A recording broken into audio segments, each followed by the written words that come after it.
بسم الله الرحمن الرحيم وما أرسلنا في قرية من نبي إلا أخذنا أهلها بالبأساء والضراء لعلهم يضرعون۔ اور ہم نے جس کسی بستی میں کوئی پیغمبر بھیجا اس میں رہنے والوں کو بدحالی اور تکلیفوں میں گرفتار ضرور کیا تاکہ وہ عاجزی اختیار کریں۔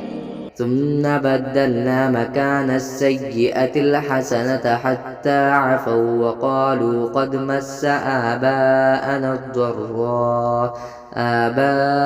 الضراء والسراء فأخذناهم بغتة وهم لا يشعرون۔ پھر ہم نے کیفیت بدلی، بدحالی کی جگہ خوشحالی عطا فرمائی، یہاں تک کہ وہ خوب پھولے پھولے اور کہنے لگے کہ دکھ سکھ تو ہمارے باپ دادوں کو بھی پہنچتے رہے ہیں۔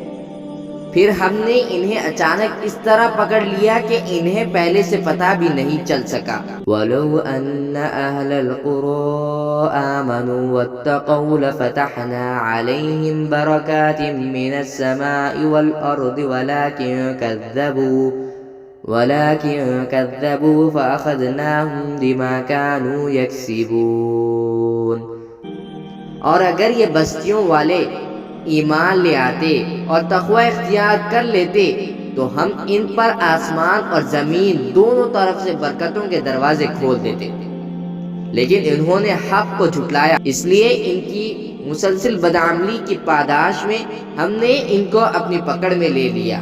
أَفَأَمِنَ أَهْلُ الْقُرَىٰ أَن يَأْتِيَهُم بَأْسُنَا بَيَاتًا وَهُمْ نَائِمُونَ۔ اب بتاؤ کہ کیا دوسری بستیوں کے لوگ اس بات سے بالکل بے خوف ہو گئے ہیں کہ کسی رات ہمارا عذاب ان پر ایسے وقت آ پڑے جب وہ سوئے ہوئے ہوں۔ أَوَأَمِنَ أَهْلُ الْقُرَىٰ أَن يَأْتِيَهُم بَأْسُنَا ضُحًى وَهُمْ يَلْعَبُونَ۔ اور کیا ان بستیوں کے لوگوں کو اس بات کا بھی کوئی ڈر نہیں ہے کہ ہمارا عذاب ان پر کبھی دن چڑھے آ جائے جب وہ کھیل کود میں لگے ہوئے ہوں۔ أَفَأَمِنُوا مَكْرَ اللَّهِ فَلَا يَأْمَنُ مَكْرَ اللَّهِ إِلَّا الْقَوْمُ الْخَاسِرُونَ۔ بھلا کیا یہ لوگ اللہ کی دی ہوئی ڈھیل کے انجام سے بے فکر ہو چکے ہیں؟ اگر ایسا ہے تو یہ یاد رکھیں کہ اللہ کی دی ہوئی ڈھیل سے وہی لوگ بے فکر ہو بیٹھے ہیں جو آخر کار نقصان اٹھانے والے ہوتے ہیں۔